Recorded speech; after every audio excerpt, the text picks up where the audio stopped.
Marijuana. Its use is widespread throughout our culture. Marijuana is so prevalent in our culture that it has been almost 20 years since we have had a United States president that didn't use marijuana at some point in their life. Bill Clinton was the first U.S. president to admit to trying pot. President Clinton admitted to possessing cannabis, but he wouldn't admit to inhaling it or liking it. When I was in England, I experimented with marijuana a time or two, and I didn't like it, and didn't inhale, and never tried it again. Many people don't want to believe that George Bush used cocaine and marijuana. When candidate Bush was asked about his past drug use, he refused to answer the questions about the indiscretions of his youth, preferring to say that they were irrelevant. The answer to whether he had used marijuana was no longer open to debate when one of his advisors, Doug Wead, released tapes in 2005 that he secretly recorded of phone conversations with George Bush when he was a presidential candidate. You want your little kid to say, "Hey, Daddy, President Bush tried marijuana, I think I will." No, I don't. You don't want that, do you? No, I don't want it. Well, that's the message we've been sending out. I wouldn't answer the marijuana question. Barack Obama was the first U.S. president to openly admit to inhaling marijuana. You asked other presidents that were running, did they inhale? I did.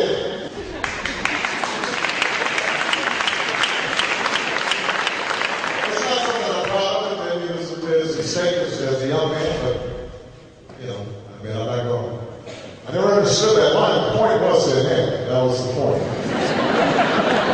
Look, when I was a kid,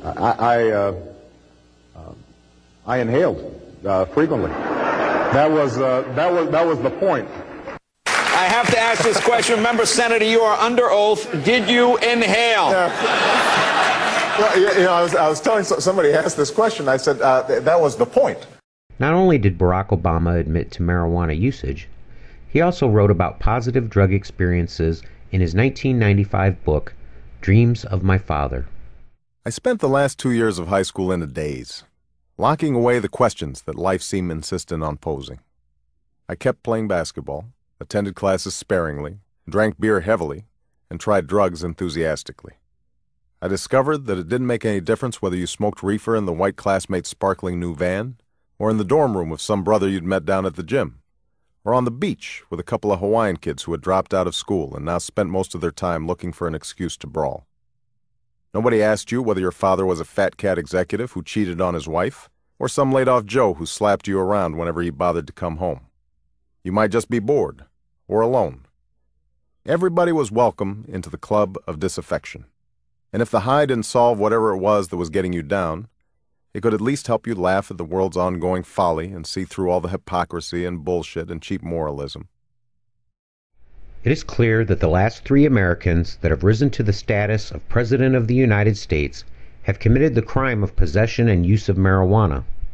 Marijuana use is so common that the National Institute on Drug Abuse says that as of 2003, more than 94 million Americans have tried marijuana at least once. In 2009, 858,408 Americans were arrested for marijuana offenses.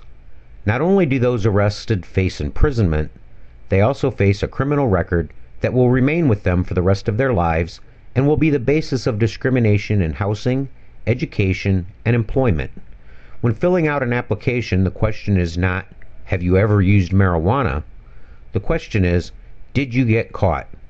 Despite the widespread prevalence of marijuana in our nation, we have put those that get caught into a permanent underclass and place obstacles in their way for their entire life. Does this benefit our nation? Is it right that we encourage discrimination against those who got caught doing what so many of us have done? Does making it harder for those who got caught to get an education or to find work lower the productivity of our economy?